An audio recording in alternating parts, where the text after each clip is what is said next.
bad voiceover script.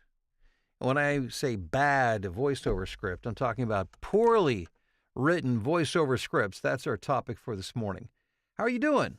Welcome to the live stream. Well, here I am, day 2 from my temporary studio in our guest room closet, which, had a pretty busy day yesterday, and including a 2-hour directed session over Source Connect. And this studio, I like it.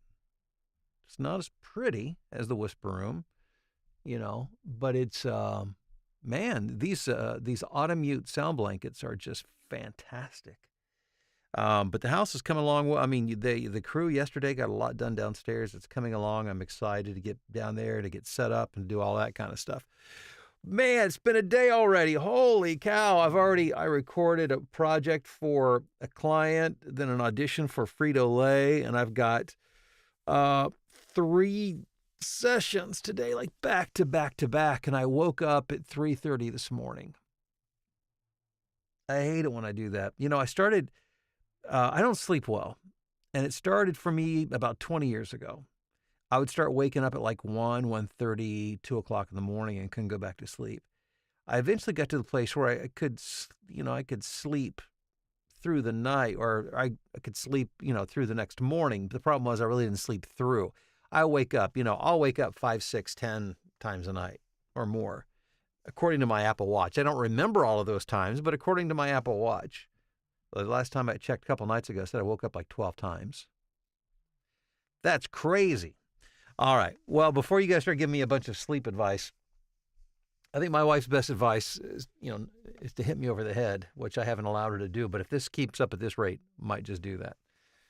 But it does make me more productive in the morning, I will say that. So I received an email from a regular attender of our morning live streams, and also he's in my VoiceOver Blueprint program.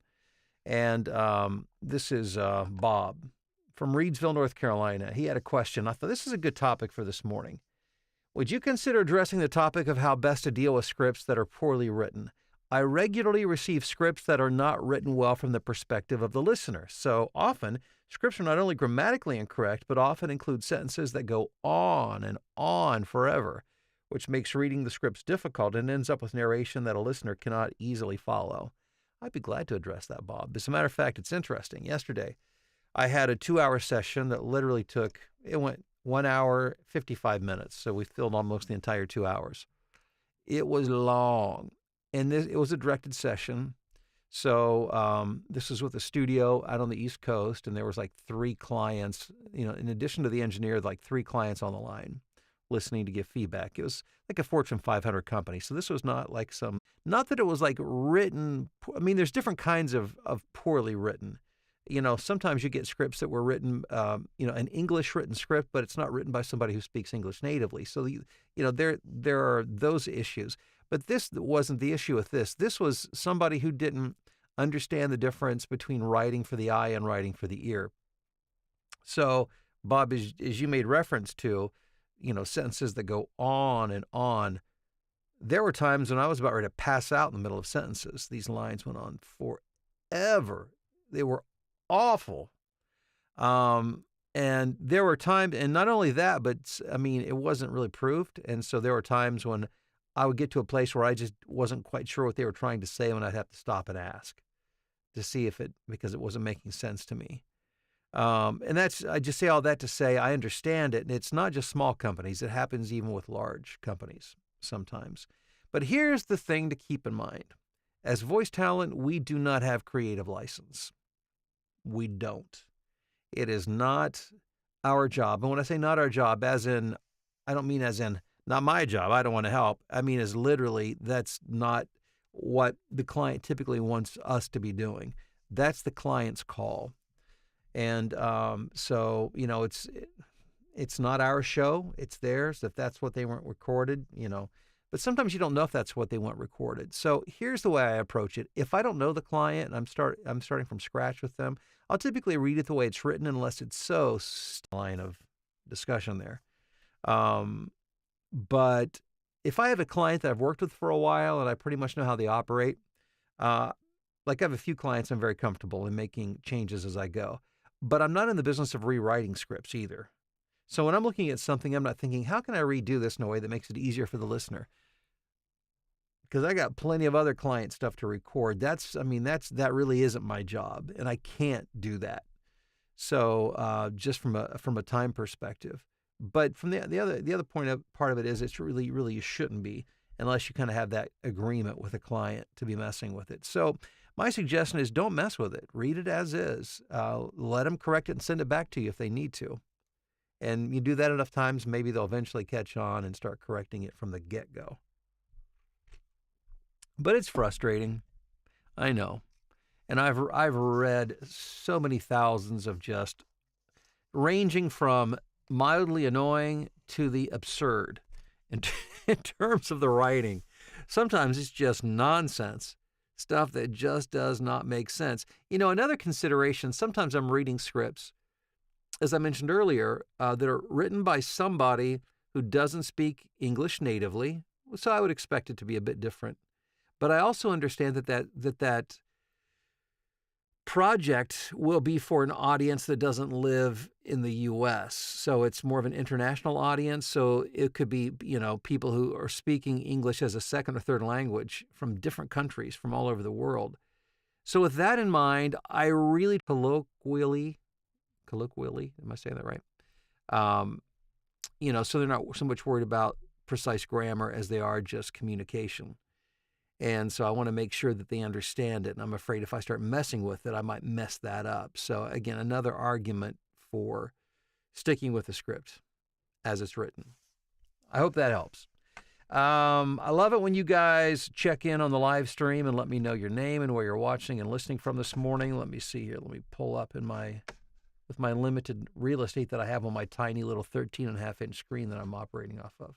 Yeah, here in my makeshift studio, this temporary studio, I don't have my 27-inch monitor. I'm working right off my MacBook Air. There's no fan, so it's not making any noise. But the problem is the screen's like that big. It's like sometimes I feel like I'm trying to read off of a postage stamp. I know that's a dramatic exaggeration, but I think you get the idea.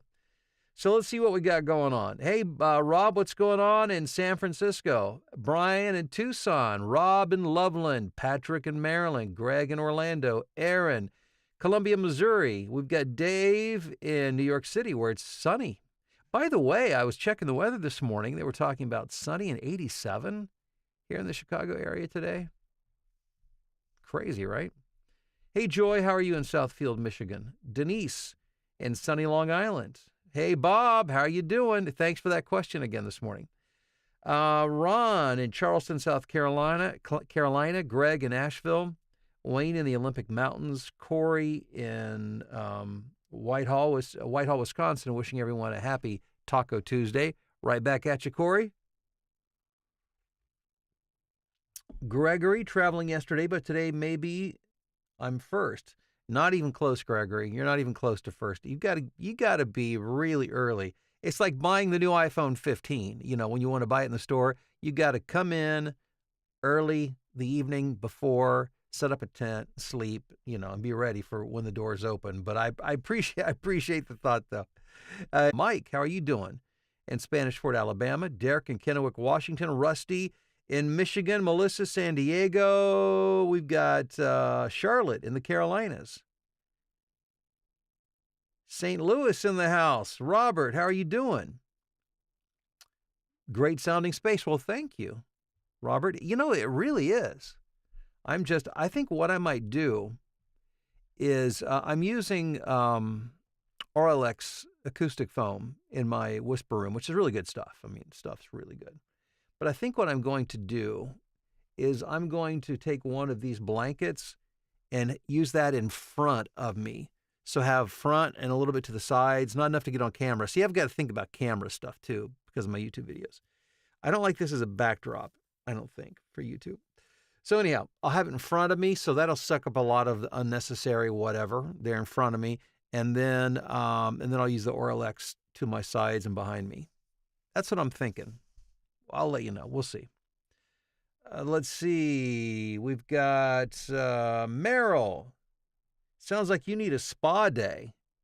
Merrill, I think you're right. I think I do. Speaking of which, did I mention this house that we bought has a a sauna in it, right? It does. And it looks and smells brand new. It's like I maybe put 3 people in there. It's not like huge, but there's like this big bathroom downstairs, and they have it set up in there. And since we moved in, I've tried several times to turn it on just to play around with it, and it would never come on. So I thought, well, maybe it's unplugged, and at some point we'll have to move it back. It's a big monstrosity, so I have to have my big muscular son-in-law and daughter help me move it out from the wall so we can get it plugged in. So I was goofing around with it yesterday, couldn't get it turned on, and I was talking to Vicky about it. A few minutes later, Vicky's like, Bill, come here. She goes, I turned it on. That's Vicky's gift. Vicky has a mechanical gift that I don't have. Apparently, I wasn't pressing the button right. I don't know, but I guess it does work. So now, Meryl, back to your point, I need to figure out how to steam that thing up and jump in it tonight and let it do what it does. Sean, how are you doing? Let's see here. Andrew in Calgary. Robert. Julie in Hummelstown. Daniel in Oklahoma. Scotty, how are you doing? In Brookings, South Dakota. James in Kentwood, Michigan. Ty in Warsaw, Indiana. Did I finally catch a live stream? Yes, you did. This is it. This is it. In all its glory. Thanks for being here. Terry, good morning from beautiful sunny Fallston, Maryland. The fall colors are showing in nature. I tell you, it's gorgeous, isn't it? Yeah, we're right at that place where we're getting a few red leaves, and the yellow is really starting to become prominent right now. Let's see here. Sean, good morning from the alarm went off way too early this morning department in lovely Palos Hills, Illinois. Jason in Nebraska. I have the same issues with sleep. I hope you can find a solution that works for you. Jason, I hope you do too. Thank you. I appreciate that. Wade in Philadelphia. There's got to be something, right? I try to be careful not to drink coffee after 10 p.m. I'm kidding. I know I can't drink coffee that late. Christine, hello to you. Summertime in Chicagoland, where I question where you all are keeping the fall weather. I know, right? I don't know. We're tucking it away for later, I guess. Joyce said, I thought you got up that early because that was the only time it was quiet for you. Yeah. No. You know, we're empty nesters, so it's quiet a lot of the time. Of course, we live 3 houses down from our grandkids, so in the afternoons it can get a little busy. But yeah, I've got more quiet time than I need, to be honest with you. Hey, Wally in Maryland. Scotty says, woke up to a Venmo deposit notification. Some great comments from an author. That fires you up. Yeah, that's awesome. Mark in Albuquerque. Amisha, how are you? In Florence, South Carolina. Bill in Boise. Foggy, West Virginia. Misty in Delaware. Daniel in Oregon. Teresa, how are you? Good morning. This is Teresa from Albuquerque, New Mexico. Randy Scott from the eastern shore of Maryland. All right, Randy, good to have you here. Sean in Pennsylvania. Chris, good morning to you. From potentially sunny Seattle. I guess the jury's still out on that. Michelle from Philadelphia. Ryan. Boy, a lot of folks on this morning. New sub and just starting out. Fantastic, Ryan. Thanks for your subscription. Emmanuel in Puerto Rico. Corey in Janesville, Wisconsin. Good morning. Ryan in Whidbey Island, Washington. I hope I got that right. Dwight in Connecticut. AG, good morning from India. I'm doing well, thank you. I hope you are as well. Jim, good morning to you in Chicagoland. Guys, thanks for being here. I really appreciate it. So I've got a 2-hour session that starts in a few minutes. I've got 3 live directed sessions today, back to back to back, and I am not awake. So I need to slap my face a little bit, get some cold water up in here, and then some more coffee in here, and we'll see what happens. Have a great day. We'll talk to you guys soon. Take care.